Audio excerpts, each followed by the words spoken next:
નમસ્કાર દર્શક મિત્રો, સયાજી સમાચારમાં આપનું સ્વાગત છે।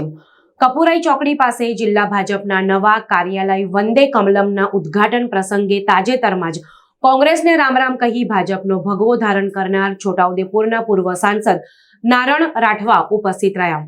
નારણ રાઠવા મીડિયાથી મુખાતિબ થયા। મીડિયાએ ભાજપમાં જોડાવાનું કારણ પૂછ્યું તો કહ્યું કે અમે બિનશરતી રીતે ભાજપમાં જોડાયા છે, કોઈ પણ દાવેદારી અમે કરી નથી। વિકાસલક્ષી રાજકારણને ધ્યાનમાં રાખીને ભાજપમાં જોડાવાનું કારણ તેમણે જણાવ્યું હતું। જો ભાજપ મને ટિકિટ આપશે તો હું ચૂંટણી લડવા તૈયાર છું। તો કોંગ્રેસ પર પ્રહારો કરતા કહ્યું કે રાહુલ ગાંધીની ભારત જોડો ન્યાય યાત્રાની ગુજરાતમાં કોઈ અસર થવાની નથી। કોંગ્રેસને સીટો નહીં મળે, ભાજપ ફરી ગુજરાતમાં 26 સીટો મેળવી લીડ કરશે। આવો સાંભળીએ વધુમાં નારણ રાઠવાએ શું કહ્યું।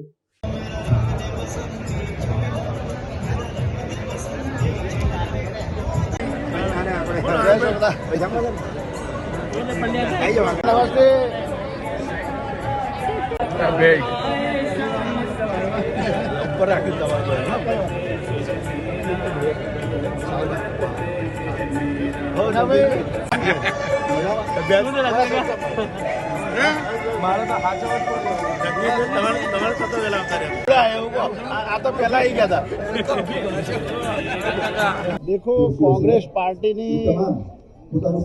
उम्मीदवारों चयन प्रक्रिया चालू है અને એ લોકો અહીંના કાર્યકરો જે ખાસ કરીને કોંગ્રેસમાં લોકસભા લડે એવા જે ઉમેદવારો હતા એ ઉમેદવારો આજની તારીખમાં રહ્યા નથી। હાલમાં સુખરામભાઈ રાઠવા એક ઉમેદવાર તરીકે છે અને અમે લોકો ભારતીય જનતા પાર્ટી જોઈન કરી છે, એટલે અમે લોકો ભારતીય જનતા પાર્ટીની સાથે એકમેક થઈને ખભે ખભા મિલાવી અને ભારતીય જનતા પાર્ટીના સંગઠનને અમે લોકો મજબૂત કરવાના।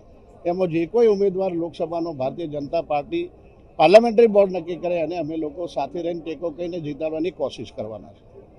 રાહુલ ગાંધીની યાત્રાથી માનો છો ફેર પડશે કે કોંગ્રેસને? રાહુલ ગાંધીની યાત્રાથી કોઈ ફેર પડે એવું લાગતું નથી, એટલા માટે કે ગ્રામીણ વિસ્તારની અંદર ખાસ કરીને ટ્રાઇબલ બેલ્ટની અંદર પણ માનનીય નરેન્દ્રભાઈ મોદી વડાપ્રધાન શ્રી ભારત સરકારની અનેકવિધ યોજનાઓ ગ્રામીણ વિસ્તારના ખેડૂતોથી લઈને તમામ લોકોને, નાના મોટા જે ઉદ્યોગ ધંધા વેપારીવાળા લોકો છે, ખેડૂતો છે, એના માટેની અનેક ઉત્કર્ષની યોજનાઓ ચાલુ કરી છે। એટલે હવે એમાંથી એ લોકો કંઈ બહાર નીકળવાની કોશિશ કરતા નથી અને એ હિસાબે અમે લોકો પણ અમારું જે સંગઠન હતું એની અંદરથી લોકો પણ બીજેપીમાં માને। મને પણ કહેતા હતા કે નારણભાઈ તમે લોકો ભારતીય જનતા પાર્ટીમાં જોડી જઈએ આપણે સાથે બધા, અને કોંગ્રેસમાંથી નીકળી અને એક મુખ્ય ધારા છે વિકાસની ગતિ છે એની સાથે મળી અને એક મેક થઈને આપણે ચૂંટણી લડીએ, એ રીતે અમે લોકો નિર્ણય લીધો છે। સુખરામ રાઠવા જોડાવાના છે? સુખરામભાઈ રાઠવા એની પોતાની વ્યક્તિગત મંતવ્ય એનું શું છે એ મને કંઈ ખબર નથી। ચૈતર વસાવા લડી રહ્યા છે આદિવાસી પટ્ટામાં, લાગે છે કે નુકસાન થશે ભાજપને કરી શકશે? ચૈતર વસાવા એનો વ્યક્તિગત આપ પાર્ટીએ અને કોંગ્રેસના ગઠબંધનમાં એને ટિકિટ ફાળવી છે, તો એમનો એરિયા જે છે એ એરિયાની અંદર એ કેટલો ફળીભૂત થાય છે એ તો હવે એમના સંગઠનના કાર્યકરો અને ચૈતર વસાવા છે। હજુ કોંગ્રેસના કાર્યકરો જોડાઈ શકે ને ભાજપમાં? હજુ પણ આદિવાસી પટ્ટામાંથી જોડાવાના છે। હમણાં આ કાર્યક્રમ પતે પછી અમે લોકો માનનીય CR પાટીલ સાહેબનો એક ટાઈમ લેવાના છે અને પ્રભારી ગોરધનભાઈ ઝડપિયા મધ્ય ગુજરાતના એની સાથે તારીખ નક્કી કરી અને મોટી સંખ્યાની અંદર છોટાઉદેપુર મુકામે જે લોકો મારા ટેકેદારો છે, સનિષ્ઠ કાર્યકરો છે, પદાધિકારીઓ છે, તાલુકા સંગઠન, તાલુકા જિલ્લા પંચાયત સરપંચો, માજી સરપંચો જે લોકો છે એ લોકોને પણ અમે લોકો સાથે જોડવા માટેનો એક મોટો કાર્યક્રમ કરવાના છે। ભાજપને મળી હતી, આ વખતે રાહુલ ગાંધી યાત્રા પણ કરી રહ્યા છે, તો સાથે તેમના ગઠબંધનમાં 2 ટિકિટો આપને પણ મળી છે, લાગે છે તેમને અહીંયા જનસમર્થન મળી શકે? નહીં, મને એવું લાગે છે કે એમને જનસમર્થન મળશે નહીં અને કોંગ્રેસને પણ સીટો અહીંયા નહિવત આવવાની શક્યતાઓ છે। નહિવત એટલે 26 જે ભાજપની હતી, કેટલી ભાજપ કેટલી કોંગ્રેસ મળવાની શક્યતા તમે જોઈ રહ્યા છો? કોંગ્રેસને સીટો નહીં મળશે ગુજરાતની અંદર।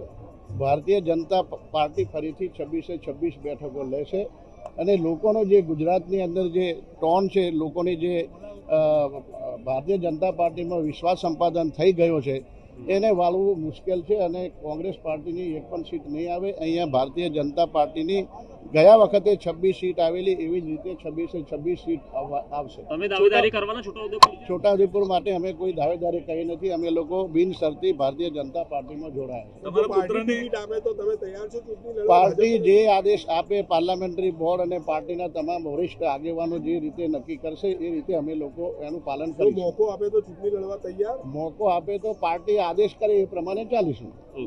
હમ. Thank you very much.